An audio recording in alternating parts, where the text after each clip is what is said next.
Hollis, welcome. This is Josh of Inner Skilled, and today I've got Asher Lester with me. Asher, what's happening? Not much. Happy to be here. Well, cool. Me too. I'm happy to have you here too, is what I mean as well. So, who's Asher? What kind of work does he do? That is a long question, a long answer to a easy question. But I was um, I got really interested in human psychology when I was young for a whole list of reasons. But probably the most impactful reason, honestly, is my best friend when I was 11 took his own life, and that kind of pushed me in the direction of just trying to understand human beings on a deeper level. So I went to school, went to college, got a degree in psychology, a bachelor's degree in psychology, and then I went on and got a master's degree in education with an emphasis in behavior analysis. And I was in that world for almost 20 years. I worked in a pediatric psychology clinic, and we treated every childhood behavioral disorder you could imagine. And but we focus primarily on early intervention for kids on the autism spectrum, and that overlapped with me starting training in Krav Maga.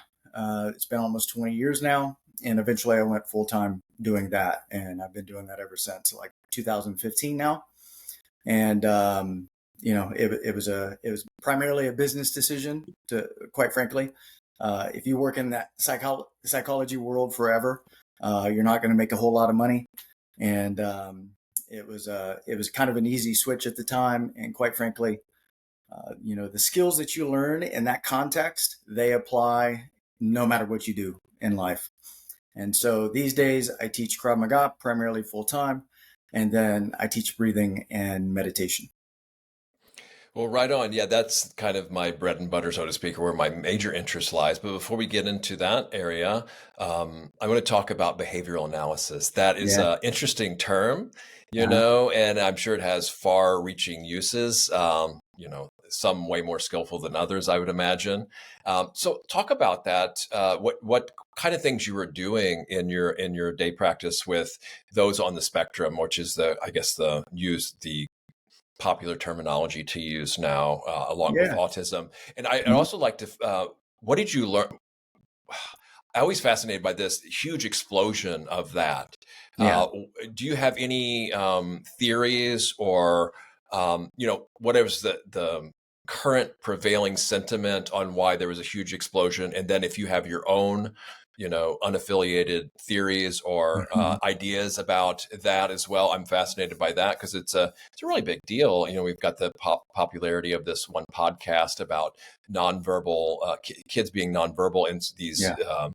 And I don't know how deep you go into metaphysics, but there's people on that end talking about certain things. So it's a fascinating topic. And then where is the crossover? I guess I'm not immediately seeing it between that and how do you say it? Sorry, go ahead. Krav Maga. Yeah. Krav Maga. Okay, Yeah. so it's spelled like MAGA almost. And I have a I know. friend on the West Coast who she swears by it. She just absolutely loves this modality, and it's fascinating for me, like the psychology of martial artists, especially Mhm. those in the military and veterans, where it's I'm kind of the other end of the spectrum of this, but Sure. I do advocate it for certain personality types and people of certain backgrounds. I've seen how well it benefits them, as you know, all the things like discipline up Mhm. use not bystander but upstandard. I saw that. I haven't heard that before. That's a great Mhm. word, Yeah. and there's so many benefits. It just doesn't seem for me, but I like the training that is involved with it Mhm. to some degree. Now when it gets to things like IFC and people beating each other to a pulp for entertainment, I write that off as another bread and circus. But we Sure. know that that's not what martial arts is all about, for the most Right. part. So anyway, yeah, those questions, that's enough to chew on here for now. I, you know, to me, we're all behavior analysts. We're either good at it or bad at it, though, right? And so, I really feel super lucky that I got that training so early in my life, because it completely changed me and my perspective on human beings. And look, if you look at it, we're going to talk a lot about breathing, I would imagine, at some point today. And breathing is a behavior, right? Learning new skills. any behavior in martial arts. So the idea behind behavior analysis is super simple. If we're trying to teach a new skill, we figure out what is the most effective way to accelerate the learning of that skill. And it really comes down to what are the incentives to learn it ultimately, right? And every person is different. You have to figure out what makes each person tick, right? So if you have 30 students in a class, you can't interface with every student the same way. You have to figure out the best approach for each student to teach them whatever skill it is that you're trying to teach. So you have to figure out what motivates them and use that. It's interesting too, because, I teach kids, I teach adults, I teach kids as young as 4.5. I teach adults. My oldest student is in his 70s right now, which is incredible because he's a total beast. He didn't learn Krav until he was 60 years old, right? And up until then, all he had ever done physically, really, for exercise was run. He ran 5 miles a day, right? He was just trying to stay in shape. And he gets involved in Krav Maga, becomes an incredible human being in terms of his fitness. He's more fit than pretty much everybody in the gym. It's so awesome to watch. Just imagine at 70-something years old being able to do dive rolls over barriers, things like that, right? So to me, that's really what it comes down to as far as Krav Maga is concerned. I think everybody should be able to defend themselves, should have the capacity for violence to defend themselves and the people that they love, but at the same time, balance it with things like breathing and meditation to be the best human being that you can possibly be. But what I was going to say about teaching is, you walk around the room you have 20 students, 20 kids in a room of varying ages. And, some people need a teacher, a coach who is kind of militaristic almost, right? They need that really firm voice. They need that firm approach. And then you walk 5 feet to the next student and you have to have a soft approach.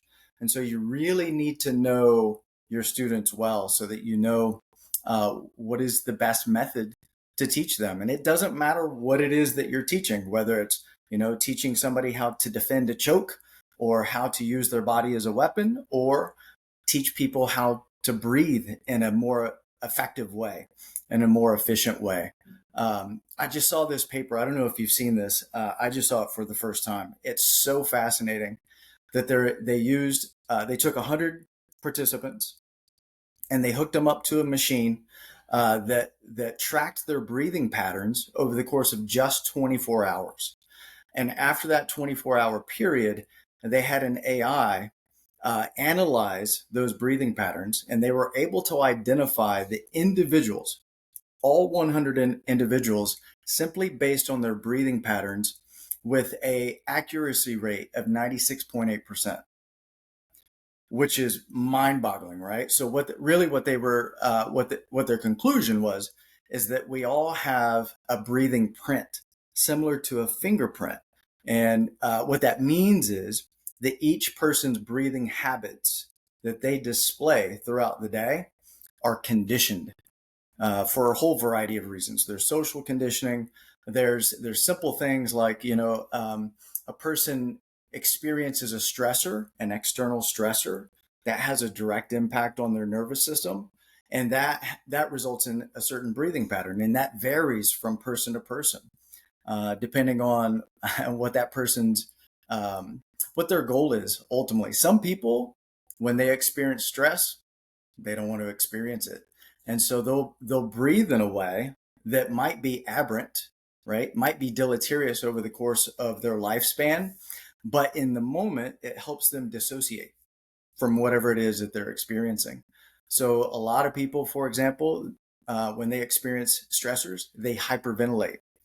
And that results in vasoconstriction because they reduce carbon dioxide too much. And they end up dissociating because there's a restriction of blood flow, which equals a restriction in oxygen, which is incredible because in like 30 seconds, you can see this on a functional MRI machine. In 30 seconds, you can reduce blood flow to the brain by 40 to 60%, which causes dissociation, which is incredible, right? So as a behavior analyst, I look at everything from the perspective of anything that human beings do is behavior, first and foremost. And behavior, all behavior, is conditionable. And sometimes, unfortunately, that conditioning results in patterns that may serve you in the moment, but may be detrimental or harmful in the long run. Well, right on. Yeah, no, I haven't heard of this, and it just makes me wonder about these studies in this and how important it is to be able to throw off AI by doing unpredictable things too. Because but until they do pre-crime, right, and then they say, our systems don't know what to do with this, so we're going to go come check you out because we're not predicting your behavior. So this is. We just use this as a responsible tool, people, right? But no, what it does show. That's what it does show us, though, that there is this, that it can recognize that.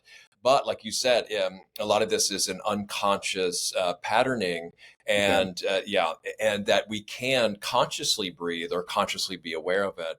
So, and to me, I'm tensing a little bit because then, I don't want, it's easily misinterpreted as, I'm doing this wrong, and then I get a little bit more nervous. Okay, this is another thing I have to do right. But it's not like that, right? It's not like that. What we're talking about here is that, okay, this is going on whether we're aware of it or not all the time, our breathing, which is interesting. I don't normally think of breathing as a behavior, but it's on that threshold, right? Like swallowing, breathing, and blinking.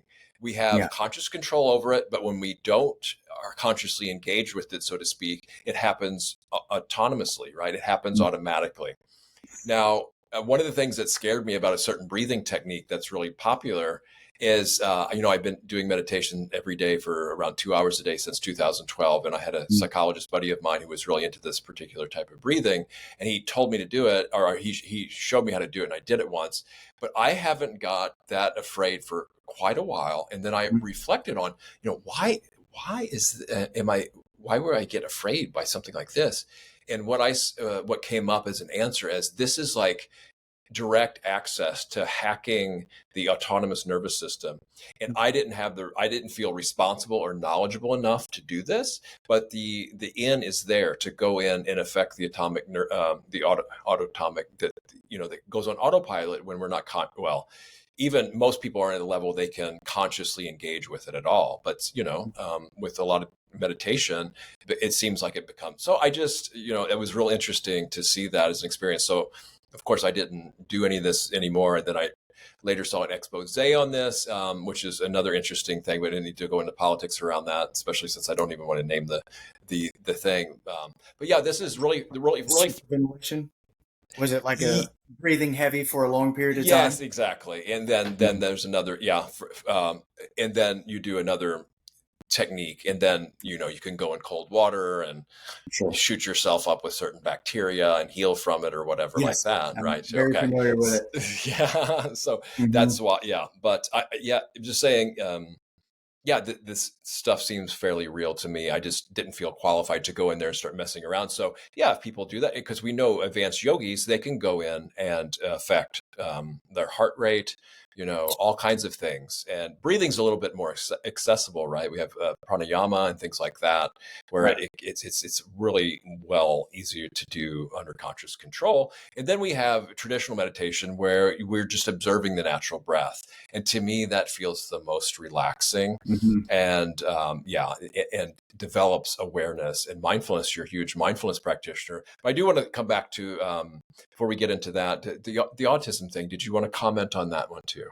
Yeah, sorry, I didn't really answer your question in that regard. It's okay. I threw so many things out there. So my understanding of your question, just correct me if I'm wrong, you're asking my perspective on what in the world is going on with autism diagnosis and the prevalence that seems to have increased.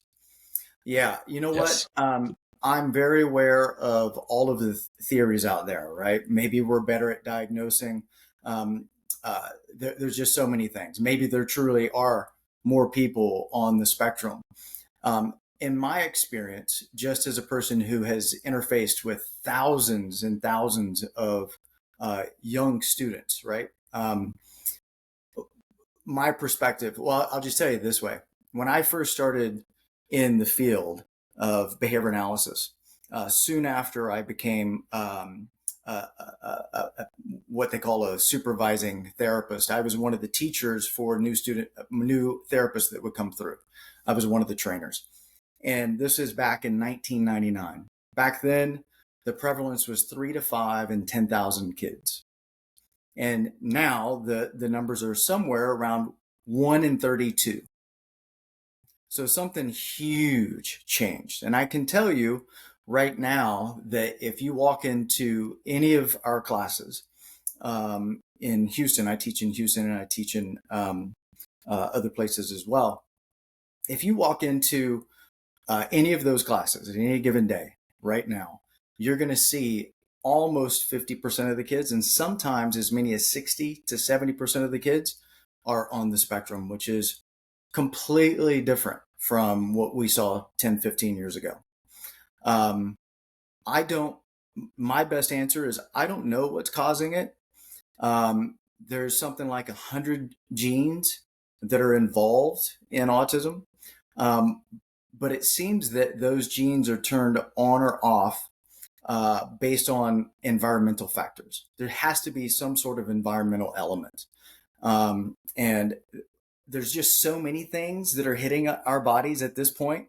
I don't know if you've seen, this seems to be true. The best I can tell, it's true. But there's this thing I've seen multiple times online talking about how 20 years ago, if your house caught on fire, you had 17 minutes to get out before your house was engulfed. And now it's 3 to 5 minutes. That's all you got, because of all the stuff that we have in our homes that is super flammable, because there's so many chemicals in everything that we buy for whatever reason, starting with our couches, right? I mean, it's kind of endless. And then, just about every company, man, this is so interesting because I had kidney stones recently, and I read this a case study about this woman who developed kidney stones, and they biopsied the kidney stones and figured out that they were 100% sand, silicone dioxide, and it came from the supplements, nutritional supplements that she was taking. Every supplement in her cabinet had silicone dioxide in it, right? And it absorbs moisture. It keeps your supplements on the shelf longer. It extends the shelf life, right? And if you're a supplement company, your thinking is, you know what? I put silicone dioxide in here. It keeps my product on the shelf longer, makes it last longer, and it's not really going to cause that much harm because it's just a little bit.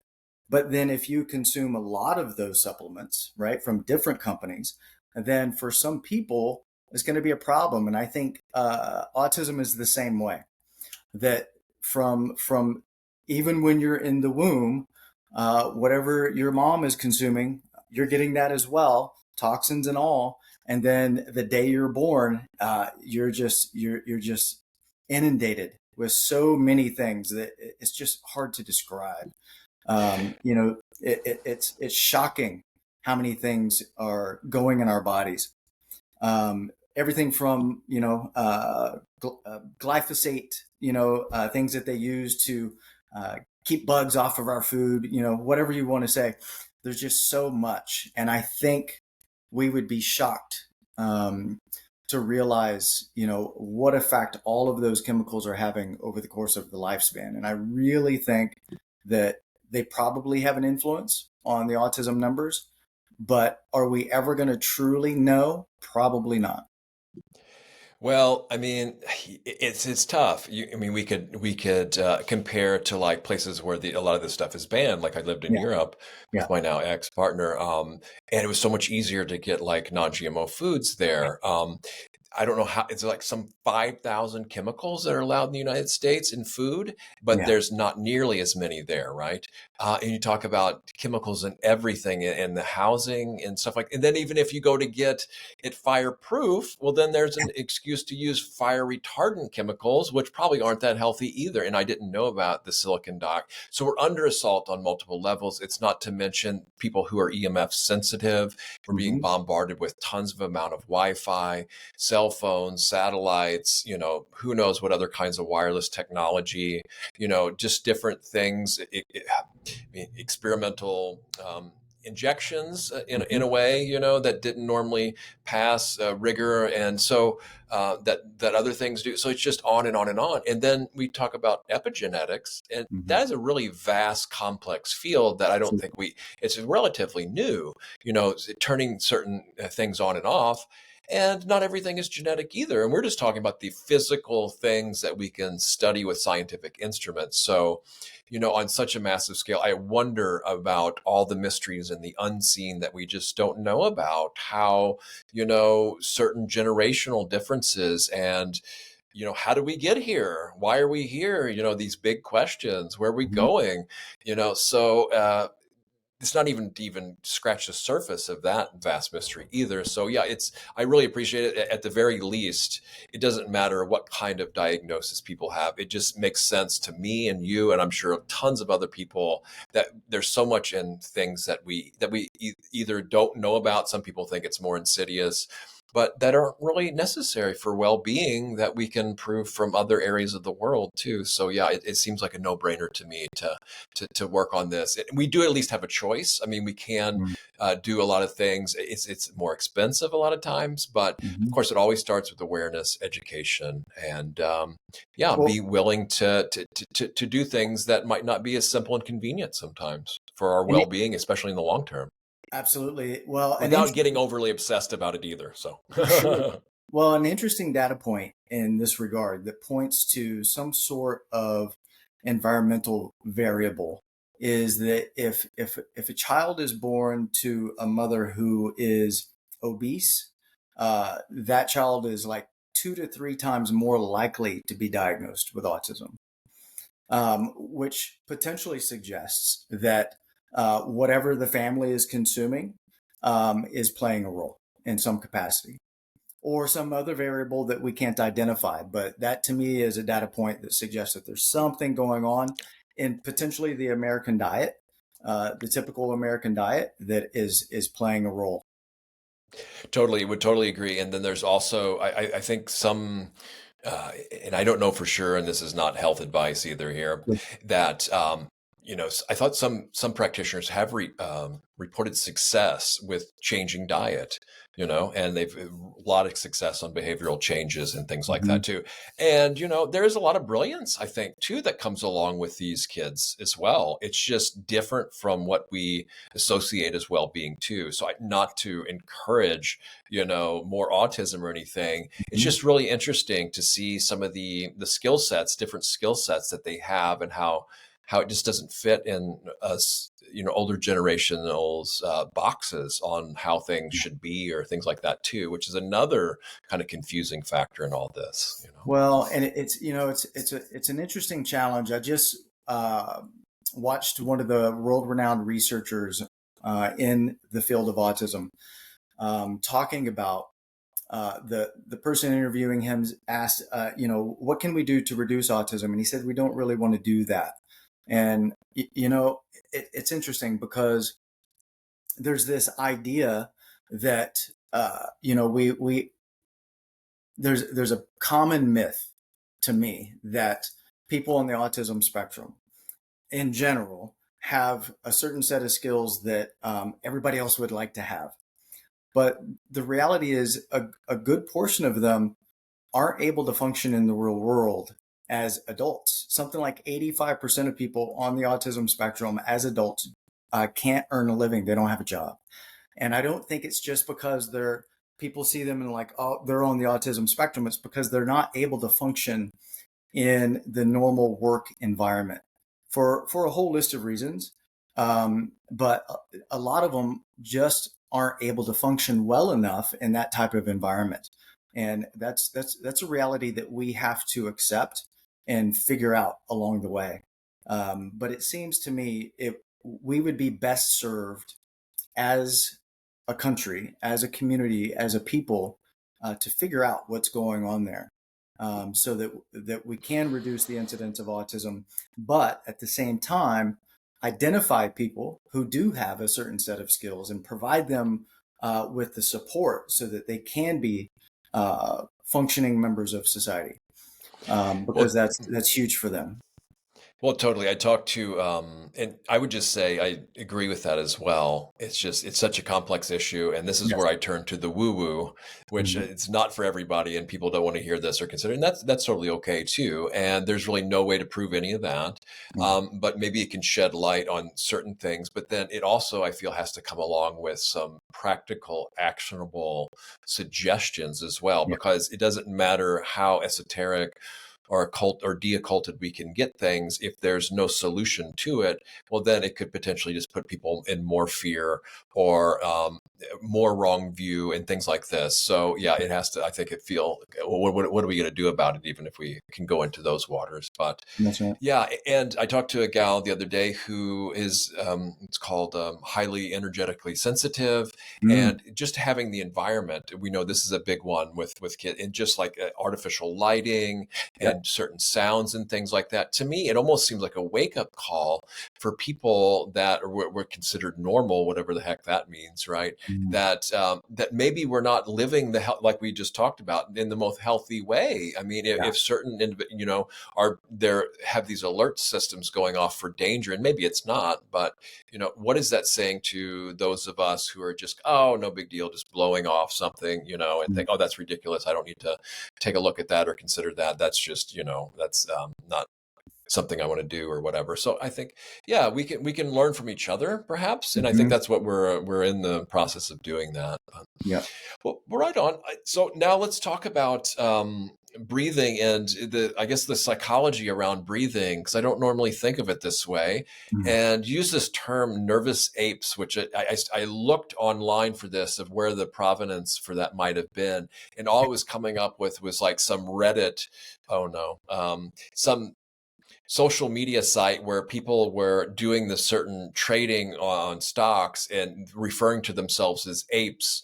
And then this what is it, rebellious, and whatever term it is, this rebellion going up against hedge funds or something, and they say the nervous apes. I don't know if that's where you got this term from, or yeah, tell us about it. But I mean, it really evokes a really vivid imagery of, we're mammals, and some people say we're not too far removed from like primates. I've got my white monkey organic green tea here too for this. And, you just kind of look at people sometimes, and they're like neuroticism and their excessive worrying about things that other people would just say, this is completely pointless. You're wasting a lot of life force energy. Just chill out and relax a little bit. Worry is the worst kind of fantasy. It hasn't Mm. happened yet. It's just a story in your mind. You could fantasize about something more pleasant. But yeah, tell the audience and me about this term. What inspired Yeah. this term? Yeah. Honestly, it was a psychologist on the scene when I started doing this type of work. It was during right when COVID started. I was already teaching meditation to a small group of kiddos at the school that I teach at in Houston.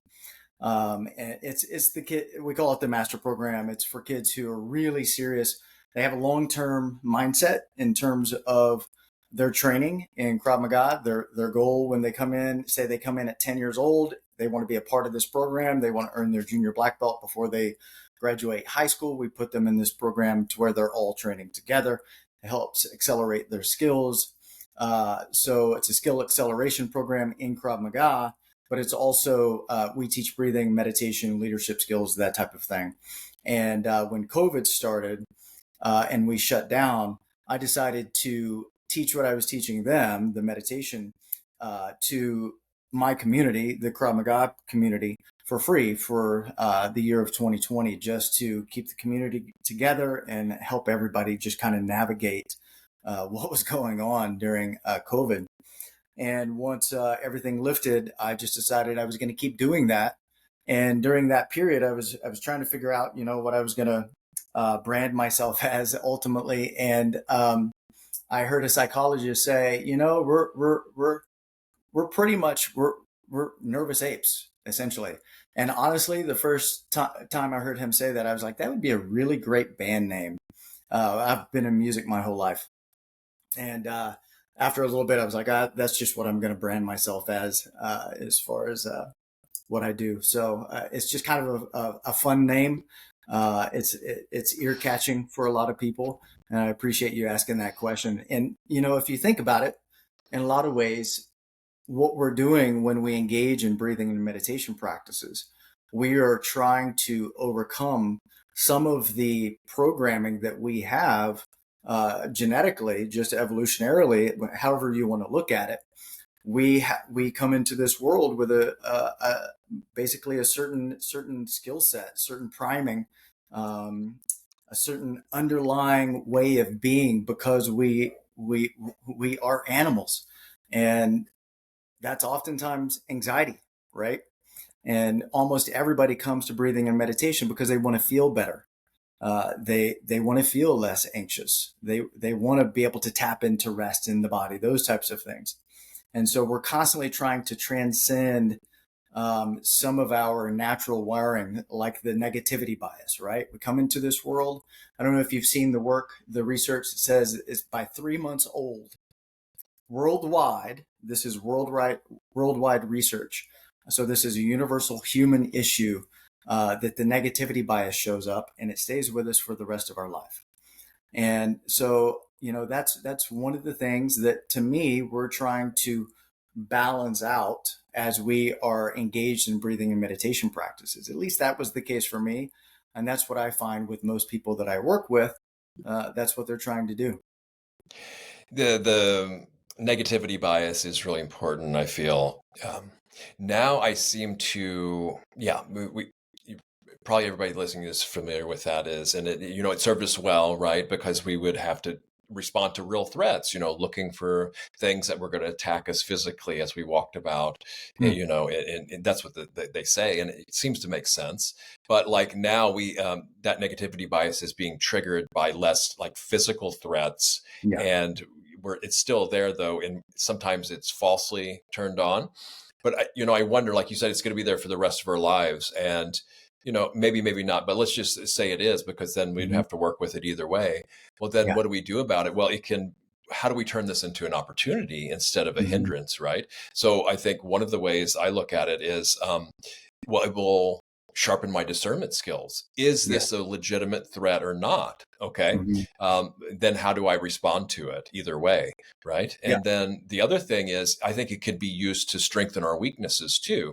So instead of like trying to suppress it, pretend it doesn't exist, use it to identify something. Because judgmentalism is a big thing in spiritual circles, or being judging someone, so it's tough because, we want these skill of discernment, but we also don't want to just judge people willy-nilly. And it's almost automatic a lot of times, right? Maybe due to our past conditioning and causes and conditions. So I like this kind of perspective change by a teacher saying, you only being judgmental if I'm receiving satisfaction for passing a judgment on another, like feeling better about myself and building myself up. That's judgmentalism. But this thing, as soon as I'm even really concerned or conscious of not wanting to do it, to me, that's not being judgmental. It's in a sense, it can identify, okay, I see and honor that your Buddha nature, your divinity or whatever, but that's just not for me. It's not for me right now. It's not saying it's good or bad or otherwise. It's just a recognition that that's not for me. It's not that I feel better about myself for passing that value judgment or whatever we want to call it. So I found that really helpful to kind of putting this in perspective with negativity bias. And friendship is really important too, because honest feedback from someone I really admire is so valuable, more valuable than a mountain of gold, because not everybody's going to be that honest and helpful with their feedback, and kind and useful with it. So it's very valuable, especially for those blind spots that I have that I'm not seeing. So I welcome that. And at the same time, I realize or practice that not everyone's open to that, and to ask their permission before giving that too. So that's the kind of how I found it. So what have you learned? How do you deal with negativity bias, and how do you work with that too? Well, I love what you brought up. You mentioned, that you hear people talk about the negativity bias, and that it was essential in particular, way back in the day, ancient days because we were running from saber-toothed tigers. That is true. But at the same time, it probably even more so back then than now. There was a social element to it. And that's really where we're stuck now in the modern world is we have these oversized reactions in our nervous system to social issues, right? We're concerned about being left out, that type of thing. But that was important back then as well. Probably more important because if you were ostracized from the group, you were more likely to die from that saber-toothed tiger because you didn't have the group to help you, right? So it is true that that system was developed for that reason, but it's also true that it was developed so that we maintain that social cohesion. And so now, although we're not running from saber-toothed tigers, the world is still quite scary at times because we don't want to be ostracized. And these days with the internet, it used to be when I was a kid, if you were bullied at school, home was a sanctuary. Your neighborhood where you lived was more of a sanctuary. Now the kids can't escape it, right? They go home and then they get online and then they're being bullied online. And so that system still serves us in a lot of ways. And so I think one of the things to acknowledge is that it serves us. It's a good thing, right? I had this moment because I was responsible for a long time in where I teach in Houston to do the television spots. So if a woman, for example, was attacked while she was jogging in a park, in a local park, the news agencies would call us and say, hey, we'd like to do a news spot on how women can defend themselves in the park while they're jogging, right? And I remember this one time, that stuff always terrified me, right? To go on television in a big city like that. You don't know, in your head, there's millions of people watching, right? That type of thing. Sometimes these spots were pre-recorded. Sometimes they were live. Sometimes they would call you days ahead. And this particular time they called and said, you have 15 minutes. We'll be there in 15 minutes. Be ready. Right. And so you can imagine all the things going on in my head. It was all me. I'm going to mess up. How am I going to look? Oh no, what am I going to say that's going to make me look stupid? Right. There's just so many things going on. And, there goes my heart rate. My heart rate skyrockets. My breathing patterns change and I'm miserable. Right. And this was it was a pivotal moment for me because my mindfulness kicked in and all of the skills kind of converged.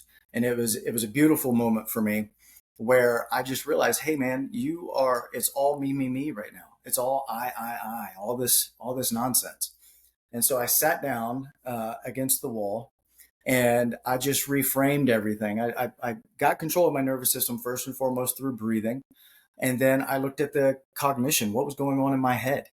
And I adjusted it from me, I'm scared, right? I'm going to mess up. How am I going to look? To something along the lines of, hey, these people are contacting me because they think I have a skill set that can be useful for other people. And so I just shifted it from focusing on myself to focusing on how can I be a blessing to the people that might be watching this. And the moment I did that, my nervous system adjusted. I was still nervous, but I wasn't so nervous that it was gonna be a problem for me, right? So that's a perfect moment where the negativity bias, the nervous ape in me was very scared, but I was able to tamp it down enough to where I could be skillful. And that to me that's a superpower as far as I'm concerned. Absolutely. And just to give on your side even more, I mean, we look at the TV news media and they're out to get people, basically. I mean, a lot of it is fear, fear, fear, be afraid so we can say people will pay attention. It's not dog bites man, but man bites dog, right? Yeah. And get people riled up so they'll be in a state of anxiety and fear. So that's their whole modus operandi. So you're going up against that too. Don't forget Sure. that, right? And the key part to that is your intentionality. It doesn't matter what other people are doing so much. We can't control them, but it's you when you had that shift from intention. How am I going to be of service and benefit? Then Mhm. it's up to we can't control other people, so that's on them. Yeah. But yeah, when that intentionality, I think, is really important. That's what drives, in these teachings, karma, or cause and effect. When we think, speak, or act intentionally, be it skillful or unskillful, it's Yeah. going to usually reap either skillful or unskillful effects. So it's absolutely vital. So I'm really pleased to see that. Like me, I would probably say no, I don't want to do that. I would just because it would be too much of a trouble. So I really admire, and just like I want to have this conversation because I'm not really into martial arts, and Mm. the things that I usually shy away to on instinct, then I need to say, okay, I need to come back to this because Mm. there's something here that I want to explore. Yeah. And so maybe that leads me to my next point is you were maybe you talk about your loving kindness experience, Yeah. which may be somewhat similar in parallels to what I just said. And also to me, it helped me explain what I'm feeling or seeming is a little bit of cognitive dissonance between loving kindness, which is at least the version that I'm familiar with, is based on well-wishing towards everyone and Yeah. protecting all living beings without any kind of harm. Mm. It's kind of a sentiment, but then there is a streetwise version of some for loving kindness that I learned too, that if it's basically the sentiment of may this guy or gal realize the errors of their ways and Mm. change for their Yeah. own well-being and that of others. So it's not sugarcoating or being unrealistic. I mean, Mm. it's the hard facts of wishing well-being for them who aren't behaving particularly in a way that's helpful for themselves and others. So that's one of the ways I square that practice. But yeah, talk about this, and I'll just say, even though I won't have any weapons, or I don't. It's easy for me because I don't have a wife and kids at this point. Mm. So it's easier for me to be radically, non-violent in a way, Mm. Mhm. non-harming. So it doesn't apply to everybody, but I do protect. I mean, I do support Second Amendment because everyone has. Who am I to say someone can't protect themselves and their loved ones? Mm. That's insane to not be everyone. This is called the non-aggression principle, and I haven't met anyone that's been against that. We don't have the right to aggress on another, but we do have a right to protect ourselves once aggressed upon, right? So Yeah. yeah, so I just want to put that out there that I'm not like a complete woo-woo hippie on this, and I'm a little bit radical, but not unreasonable, I think. So Well, when I was young, the day I went to high school, I was very small. Actually, the day I moved to Houston, I was 13 years old, and the day I moved to Houston, the moving truck was still in front of the house. I took my bike off the out of the truck, rode around the neighborhood just to explore. First time, 10 minutes around the neighborhood just to check it out. And by the time I got back to my house, the neighborhood bully and all of his goons were already chasing me down. And that went on for 2 years until they finally tricked me, right? And ultimately I got beat to a pulp because what they did, it was a great trick. It was a good learning experience for me. He sent one of his buddies to the door, uh, and they knocked on the door. I answer, and they're like, "Hey, why don't you come out and play football? Water under the bridge, no big deal." I walk outside. He rolls up on his bike, hops off his bike, extends his hand to shake my hand, and when I go to shake his hand, he punches me in the face, right? And then he proceeded to just wail on me. He probably hit me 40 times, right? And the only reason that fight stopped is because a neighbor saw it and came over and pulled him off of me, right? The first punch, I was so stunned, there was no way I could fight back. So that was a huge learning experience for me. Then I go to high school, first day of high school, not kidding, 5 minutes in, because I was so small. I was also weird. I moved from a small town. I dressed differently. Although I was from Texas, I had a really deep Texas accent. So everything about me was different. And so what ended up happening 5 minutes in is an upperclassman grabbed my wrists, lifted me off the ground, and pinned me against the wall. So my feet are dangling. I'm pinned against the wall, and several other people came up and started hitting me in the body. Right, and that went on for a couple of years. It was brutal. And what I noticed at once I graduated high school, moved on with life, and started working with kids in self defense. Um, what I figured out was that the schools were teaching kids that even if you are being attacked in that way, you can't defend yourself. you'll get in just as much trouble as the bully if you defend yourself, which seems completely insane to me, right? So if a bully's choking you against the locker, you're supposed to just let them choke you. Um, so to me, there are clear lines where violence is the only option. Otherwise, it's death, right? And so that's really my focus.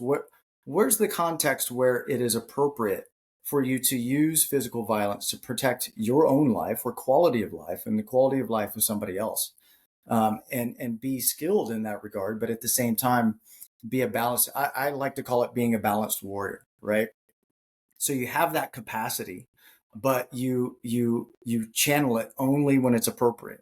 Otherwise, you're a peaceful human being, and you do the best you can to acquire the skills to be a skillful human in all capacities, right? And I just feel like this just so essential.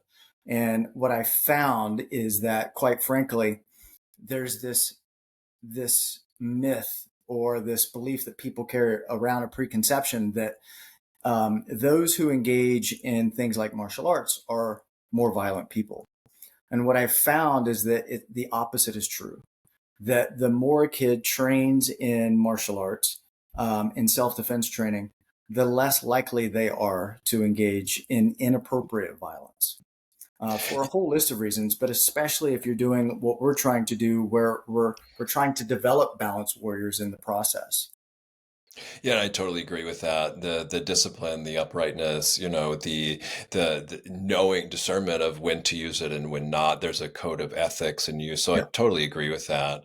And since I don't have kids and actively work with kids, obviously, I want to know about this bullying thing because I guess I was lucky. I did have a few instances.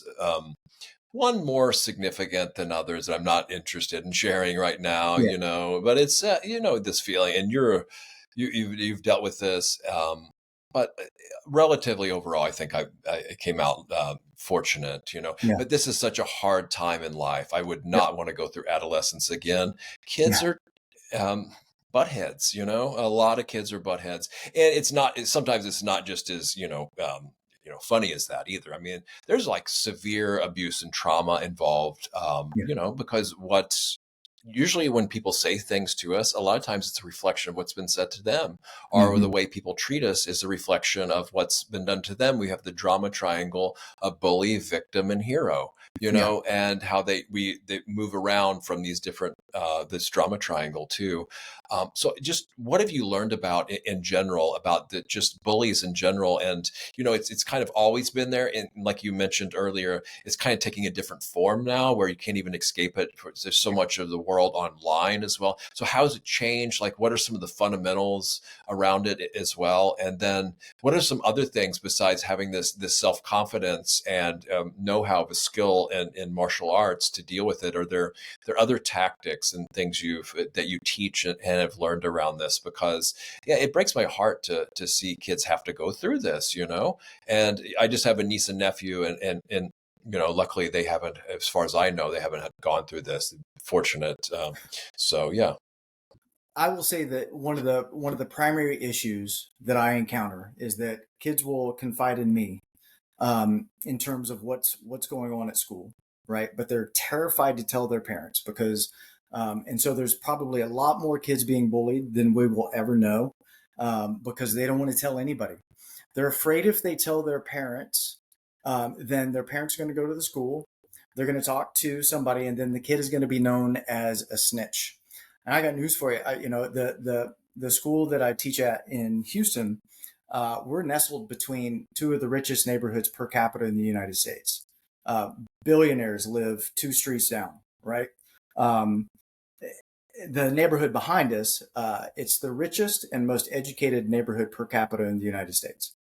And I had a group of 5-year-olds come in for a anti-bully seminar one time, and I started the seminar like this, with this group of 5-year-olds with their parents in the room, right? I said, finish this statement. Snitches get, and all the kids said stitches. 5 years old. That's how early this conditioning starts, right?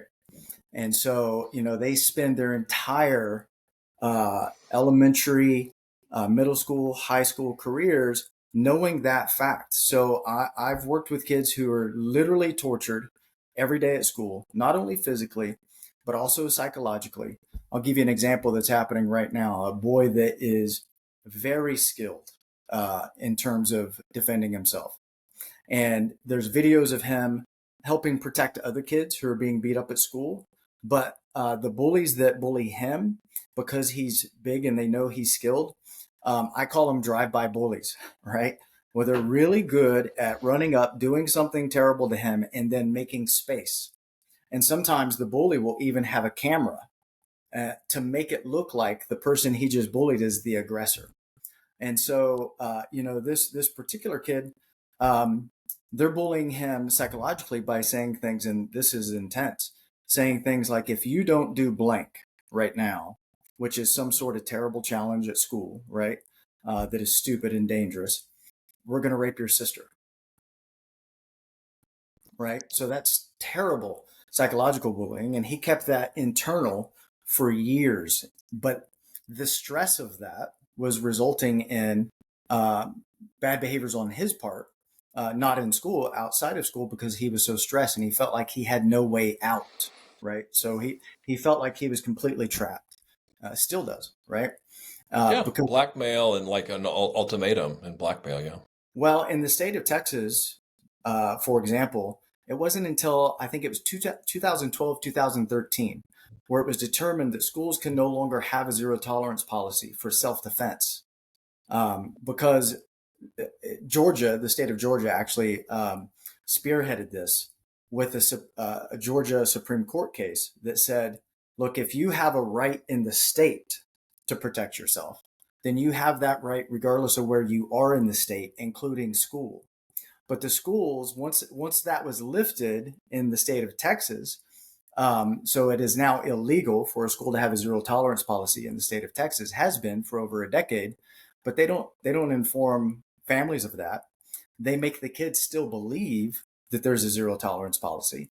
But by law, schools have to determine in each case whether there was a victim that was being bullied. And if they don't do that, they're violating the law, right? And so wow. what's happened is a whole generation, probably now 2 generations of kids, have been taught to just take abuse. And that is not right. That is not good for our society.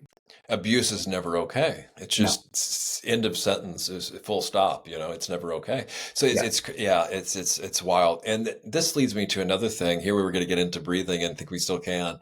Um, if you've trauma, so a lot of this is traumatizing. We know that what might be traumatizing for one is no big deal to another. So Sure. there's a spectrum there. But like the kind of the normal spiritual karate moves, I say, don't really work on severe trauma for me. Like turn towards it instead of away from it, because that Mm. could be re-traumatizing for some. Yeah. Or like I'm there's some other ones that are just not coming to me now, but it's a whole different kind of animal Yeah. in a way. So have you, and then we get to really extreme things like RAMCOA. I don't know if you're familiar with this Mm. acronym, ritualized abuse, mind control, and organized abuse. And Wow. so this is really severe things that, I mean, only really specialized therapists can get into. Yeah. And I won't go into that now, but like Sure. when we're dealing with stuff on that level, it's of course an entirely different thing. And a lot of that, well, yeah, there's no need to go into that now, because it's a whole huge thing that doesn't apply, thank Yeah. goodness, at least that we know of, much to daily life, but severe cases. But when things are out there like that, like it's I wonder what the collective influence it has on it as well. And as these kids that are bullying, I mean, I wonder their parents, and what how their parents deal with it, and what they say, Mm. and how honest they are about what's going on, and maybe even their own parents, and generationally too. It's really a tough one. You're welcome to say what anything else about that, and then I want to get into, well, I mean, maybe a transition here is, do you work with kids? How do you work with breath work and breathing and meditation to address this alongside the martial arts, let's just say. Yeah, well, just to kind of wrap a bow on the bullying situation. Um, I think it's a misunderstanding of bullying to say that uh, bullies bully because they were traumatized, or bullies bully because their home life is bad. Uh, Look, the reality is that school is in a lot of ways for a lot of kids that are being bullied, it's a prison. They didn't choose to go there. They're there with people that don't share their values and their family's values potentially, and they're stuck there for a certain period of time. I remember for me, when I finally got out of high school, uh, there was this immediate sense of relief because I realized, wow, I'll never be in that environment again. That artificial environment no longer exists for me. And what people don't realize that is that school is a lot like prisons in the sense that the guards don't control the prison. The prisoners control the prison. And the prisoners will let you know that when they decide to take over the prison, right? And so as much as schools like to pretend that the teachers and the administration are in control, it's a facade. It's not true. I went and did a anti-bully talk at this elementary school one time because they had anti-bully week. And the person who was escorting me to the auditorium where they had probably 200 elementary school kids waiting for me to talk to them. I asked the woman on the way there because I saw all the signs that said, this is a bully-free zone. I said, well, is if you have me here, but this is a bully-free zone. Why am I here if it's a bully-free zone? Is there bullying going on in your school? And she said, absolutely not. And so in front of her, the first thing I said to the whole group of kids, I said, raise your hand if you've been bullied in the last 30 days. And 80% of the kids put their hands up.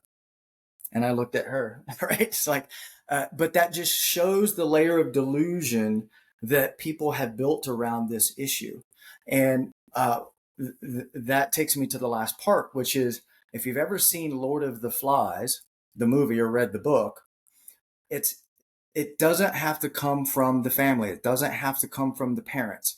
When you put children of all ages in a building together and they're really in control, not the adults, what's going to happen is they're going to fight for dominance in some capacity. That's just a fact of human nature. And so it's a denial of human nature to say it in any other way. I can tell you that after I was abused, I'll be honest, I became a bully myself for a couple of years and I hate it. I regret it. Right.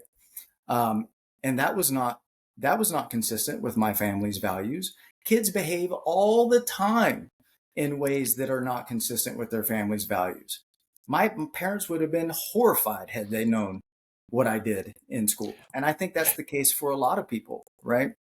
Thanks for driving this home, actually, because you're right. I'm a little bit dumbfounded how I didn't see that at least as 50% at the minimum Sure. as well. I mean, yeah, and I think our role models are really important, and what they actually do, not just what they say, is really important too. But like I now I'm kind of not flashing back to high school, but having memories, and yeah, it's Lord of the Flies is a really good way to put it, Yeah. because yeah, the kids are amongst themselves more times than not, or it's just so far removed from what the teacher is and what they say. And we know reverse psychology and all the lot too. Yeah. So absolutely vital there too. And the amount, see, I even was under that I just like, how did I not, notice that before I said that was a huge aspect of it. I just kind of bought into the same kind of delusion that the teacher said that, it's not, kind of pushing the blame out, but this is like troops on the ground kind of thing, Yeah.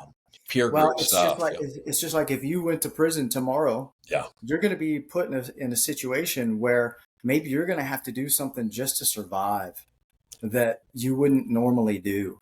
And that's what ends up happening with a lot of kids.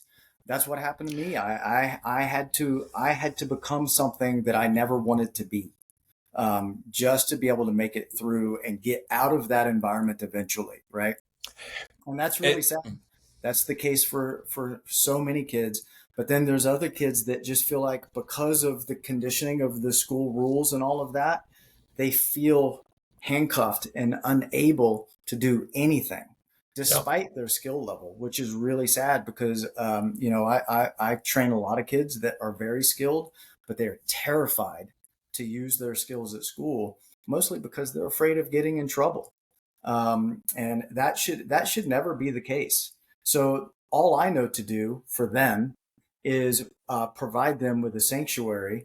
When they come train with us, they have a sanctuary, and then they have a sounding board. They can talk about what's going on, and then we can also give them the skills to be able to manage their nervous system when these things are coming up, and to be as skillful as they possibly can be. And that's where the Well, right. breathing meditation comes in. That's right. And I'm thinking back, and I didn't have, you know, at least be able to run away. But then, of course, they'll get bullied for being sissies and running away, right? And this is where I think that the power of the voice and confronting truth can Yeah. be an assistance as well. And of course, friendship, right? If you have friends there and numbers, right, and you go to, and then the bravery to courage to, and I was trying to think of Snitches gets. I was like, oh, I know there's some kind of thing to fill in there that's really popular, but I wasn't even remembering it. And I'm just so crazy how 5-year-olds, all of them knew that. Shocking. Unbelievable. But yeah, so I mean, you could go and do unconventional warfare. I think would be one way, But you address it this way. So let's talk about this kind of the state of fear. I mean, where I really saw is during the lockdowns, at least for a few months there, where I think with my meditation practice, I handled it really good. But like I would go into certain stores without a mask or I cut out a sleeve and I put, because it was kind of an artistic thing saying this is pointless. Yeah. And it also is kind of roll up your sleeve to get a shot with their planning. I don't know, but I mean, I was getting these looks like people wanted to kill me because Yeah. they thought I was endangering their lives. I mean, I've never seen. Well, of course, it was my own kind of projection of them, maybe a little bit. Who knows? But I was just getting the sense like I was endangering their lives. Mm.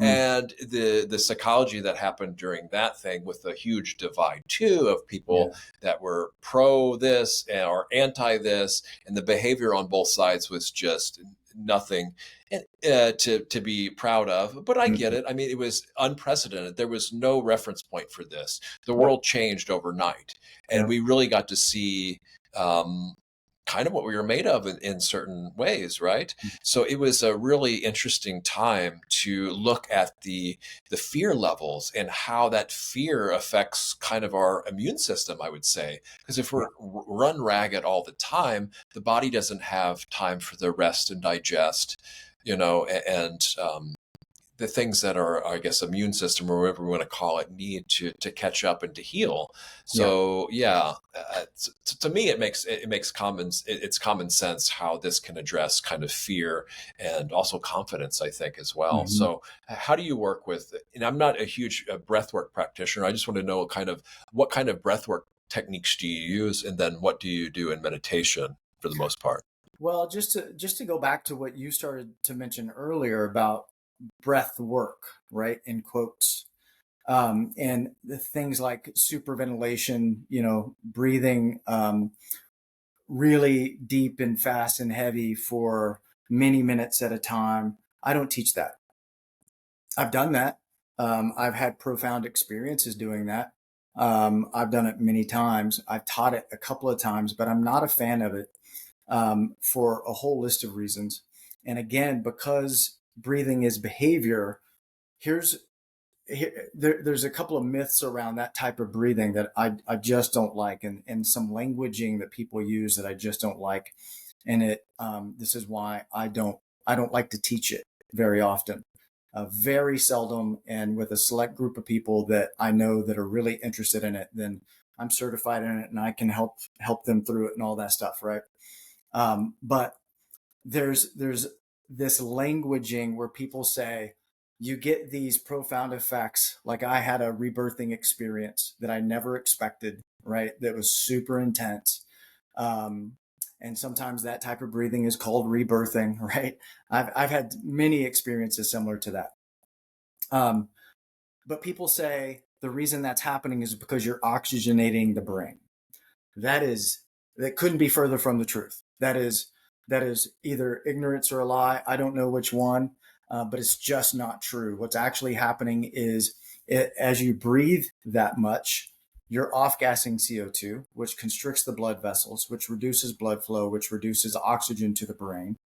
And it's the reduction of oxygen to the brain that is causing those effects with that vasoconstriction.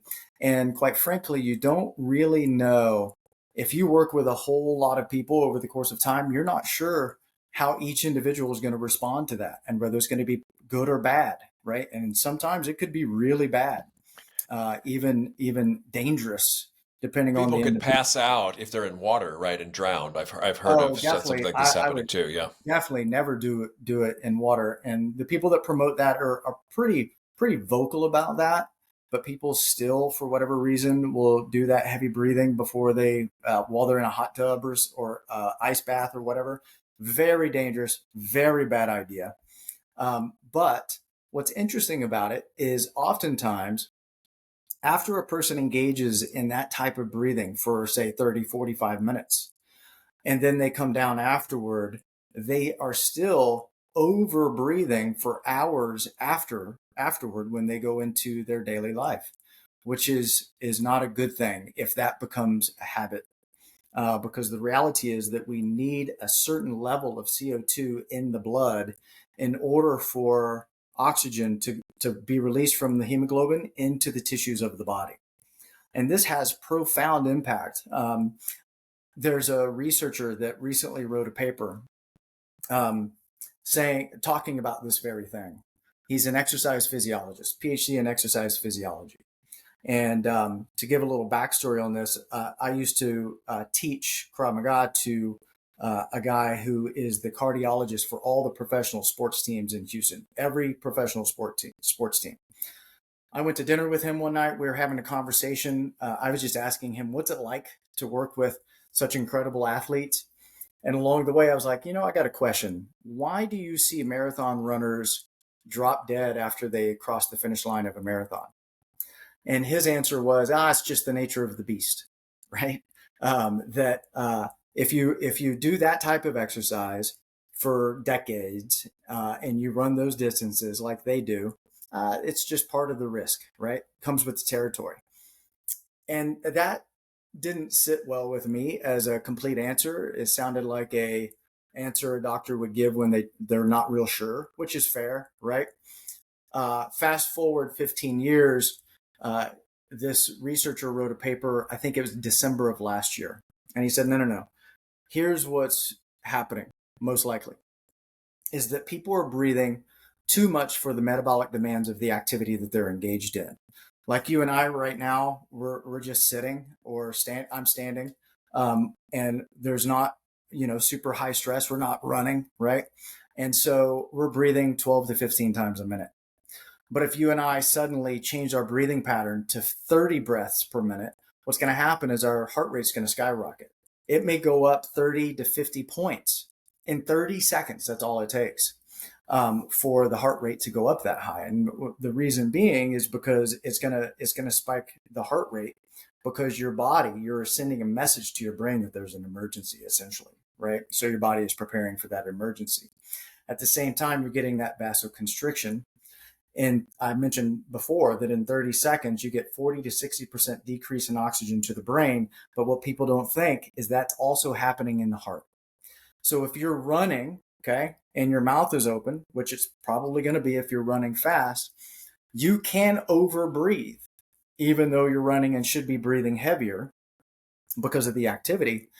If you overbreathe for the metabolic demands of the activity of running, what's going to happen is you're going to get that vasoconstriction. You're going to get a reduction in oxygen to the heart, and just a 5% reduction, 5% hypoxia to the heart causes scar tissue.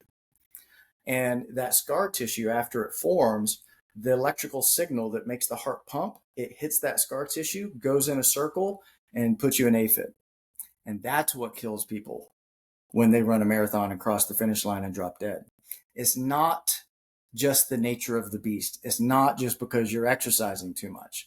It's because you don't understand that you're breathing too much for the metabolic demands of the activity that you're engaged in, which to me underscores the importance of understanding how to breathe properly, regardless of the activity that you're engaged in.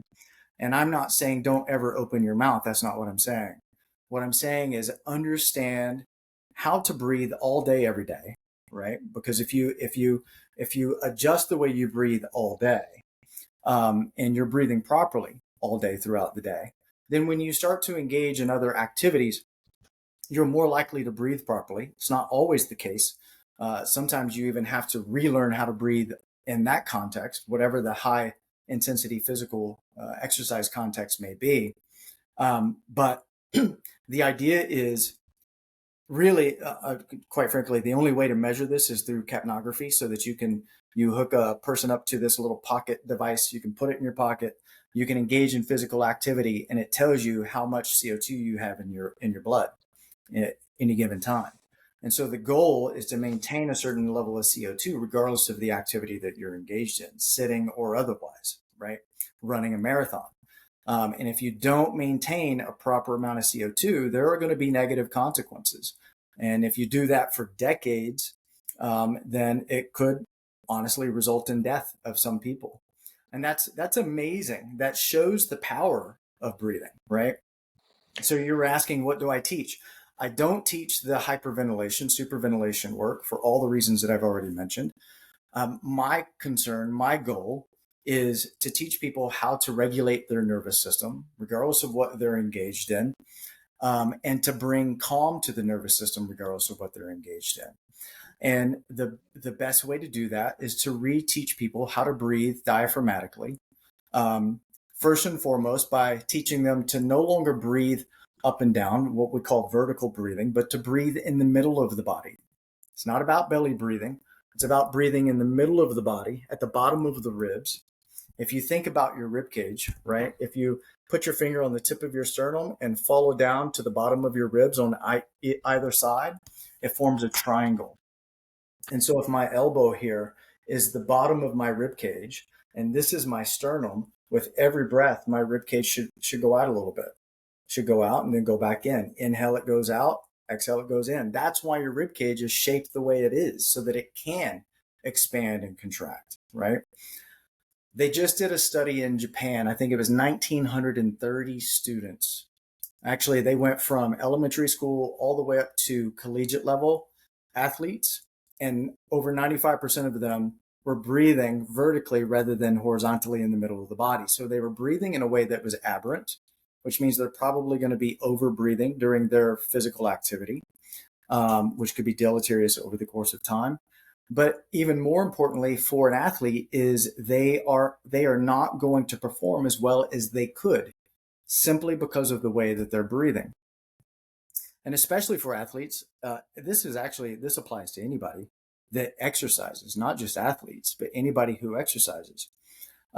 Everybody's probably experienced during exercise, their arms start to feel heavy, their legs start to feel heavy, and they attribute that to their hard work, right? They're like, I'm doing it right. But probably what's actually happening is that their breathing muscles are getting tired. And there's this really incredible reflex that our body has. Is called the metabo reflex. It's also known as blood stealing. When your breathing muscles get tired, your body shunts blood flow to your extremities and sends more blood to the tiring breathing muscles. So your arms and legs get heavy, not because you're working so hard, it's because your breathing muscles are getting tired. So the first thing that I teach is where to breathe on the body, at the bottom of the ribs, right? A little bit of belly motion, but not much. Most people are concerned about looking fat when they're breathing. If you do proper breathing, you're not going to look fat. But you want to be able to, especially during exercise and athletic endeavors, when you need it, you want to be able to take a full breath. And you can't do that if you can no longer control your breathing muscles, or if your breathing muscles are getting too tired. And so we first focus on the location of breathing, Then we focus on the flexibility of the rib cage, which is super important because that translates into better lung health. The more flexible your rib cage is, the more flexible your lungs will be over the course of your lifespan. And then we work on strengthening the breathing muscles so that when you engage in whatever athletic endeavor you're engaged in, even if it's just a workout, that metabolic reflex kicks in later, or it doesn't kick in at all because you have strong breathing muscles. Well, this is fascinating. I'm just thinking about, so I did like a 180.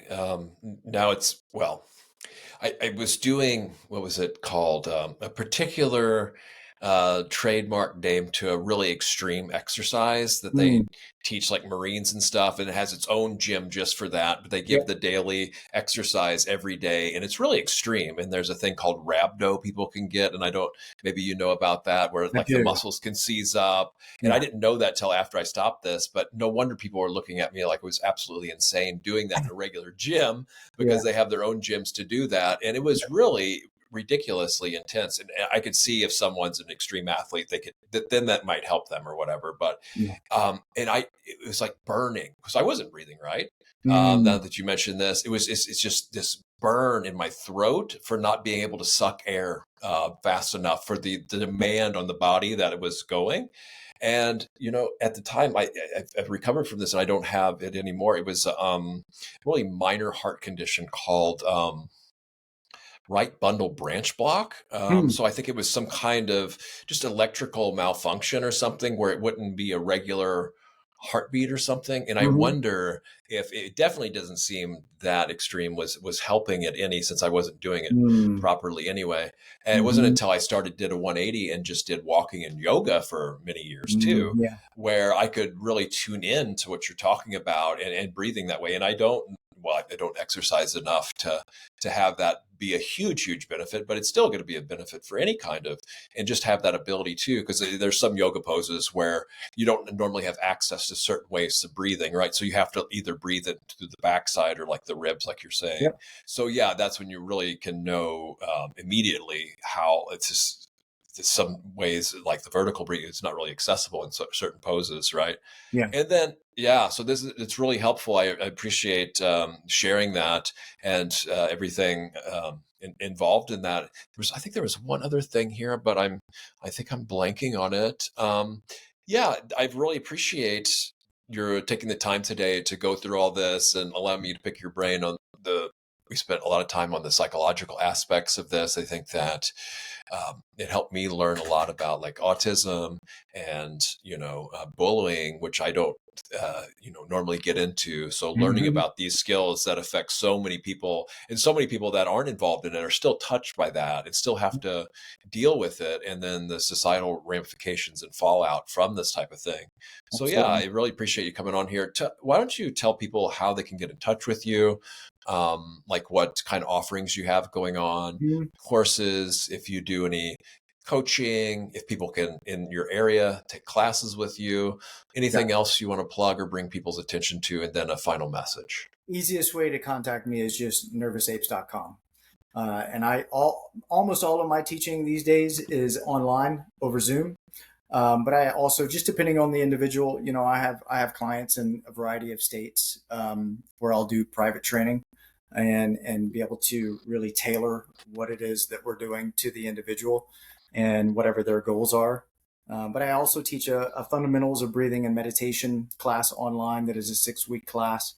And sometimes we'll explore, sometimes in other classes like ancient practices. So we'll look at some of the old pranayama breathing techniques and meditations from around the world. So it varies a lot, but multiple times a year I teach fundamentals of breathing and meditation. And we go through all the things that we just discussed as far as what does proper breathing look like? How do you work on the flexibility of the rib cage and really get control over your breathing? I love this quote. Somebody said, breathing is the remote control to the body and the brain. And I think that's profound. And to me, in my experience, it couldn't be more true. I know that my life has completely changed because of breathing. And to me, we didn't get into it, but It's the combination of breathing and meditation, proper breathing and meditation. I find those two worlds are so siloed these days that there's very little discussion. If you go to the meditation world, there's very little discussion of breathing, except for when you first sit, they say take 5 deep breaths. That's about it. And if you go into the breathing world, there's very little discussion about meditation. I found that when you combine the two, there's a synergistic effect, right? And so that's what I try to do in all of my courses is try to really allow people, teach people how to experience that synergistic effect so that, everything that they're doing, they're getting what they wanted out of it, essentially, right? If you sit down to meditate and you take those first 5 deep breaths, but they're not proper breaths, they're vertical breaths, and you're activating your nervous system rather than deactivating. First thing that people think is, I'm terrible at meditating. You may not be terrible at meditating. It may just be that you're not real sure how to breathe. And so you're not able to activate the parasympathetic nervous system and relax the way that you wanted to. And so when you learn to do that, the better control you have of your breathing, the better your meditation is going to be. And when you combine the two, the better you are literally at everything that you do. Well, that's amazing. And so let me just extend it just a little bit here and talk about that a little bit because I mean I'm practicing samatha, which is focus on one object exclusively. And I recently switched from breath to a kasina because I wasn't having much success, but of course it's still relevant breathing. And I would just say that, yeah, at least it will take a lot longer for the parasympathetic to be activated if there's not the proper breathing. Are there certain ways of breathing that are more optimal to, Mm. I think, inducing that right away, right? Mm-hmm. And it's just also interesting, and I haven't got to this level yet of jhana absorption into the Yeah. breath, that it Yeah. can say that depending on your definition, there's a whole different discussion on what constitutes jhana and not. But a lot of people say that on fourth jhana, the breath it becomes so subtle that it can actually even stop. Yeah. And that there's so minimal activity that it's really just not needed to sustain itself. And some people can freak out if that happens. Mm. But as long as you're, so that it's a really rare case. And most people will, I would venture to say, will never get to that level where that Yeah. happens anyway. So these are kind of a rare case. But yeah, just really briefly, how would you recommend starting a meditation session with 5 breaths? Because there is anapanasati where the whole practice is mindfulness of breathing, not where you're trying to control, but you're being aware of the breath moment by moment as it comes in, as it goes out. I mean, some people teach it slightly different ways, like just around this spot. That way the mind's not being too distracted by what's going on in the body. But other Mm. people teach it, diaphragmatically or wherever you can sense it in the body. But yeah, so there's many different ways people teach it, but that practice is nothing but paying attention to the breath moment by moment, knowing Yeah. it, knowing the breath as the breath. But like I would be interested in, because it's common for people to guide and say, take some intentional breaths in the So common. beginning to relax. So tell us how you like to do that to kind of jumpstart the process, so to speak, but in the other way around of calming the nervous system. Yeah. Yeah, well, I'll say this first. I think that the ancient yogis had a ton of wisdom in this regard, in the sense that there was a particular order of things. You did physical movement first. Doesn't have to be long, but some sort of physical movement first, right? And keeping your breath calm during that physical movement. Then breathing practice. Then meditation. And the physical movement and the breathing prepared your mind and body for the meditation. But what's happened in our Western society, we've siloed everything. So now you got yoga, the physical component, then you've got breathing practice, which is a whole other world, then you've got meditation. I think we would be wise to start to combine them again. And it doesn't mean that your session has to be terribly long, but there's value even in a short movement session, then a short breathing session, and then going into your meditation. There's such value in that. But if you only have time to meditate and you only have time for those first few breaths, my favorite thing to do is to put my hands on the bottom of my rib cage like this, one hand on each side. And you notice the space between my fingers right now. So my fingertips are not touching. Okay. I exhale slow, breathing at the bottom of the ribs. You can see my fingers come together. And then I take a big inhale and my fingers go apart. You can see that, right? So I do a few breaths like that to make sure that I'm breathing and I'm relaxing as I do this, but I'm breathing in a way that would be considered like balanced breathing. So inhaling for about 6 seconds, exhaling for about 6, and making sure that's happening at the bottom of the rib cage. And just doing that alone can be quite powerful to begin a meditation session. Yes, and I already feel relaxed just doing that as you're speaking. You can Mhm. probably see the feedback in my face, so that's great. Yeah. All right, Ash, I really appreciate your time again, and may So all beings everywhere come to know their most optimal breath for their own well-being and for the well-being of all beings everywhere. May all beings everywhere realize awakening, be free.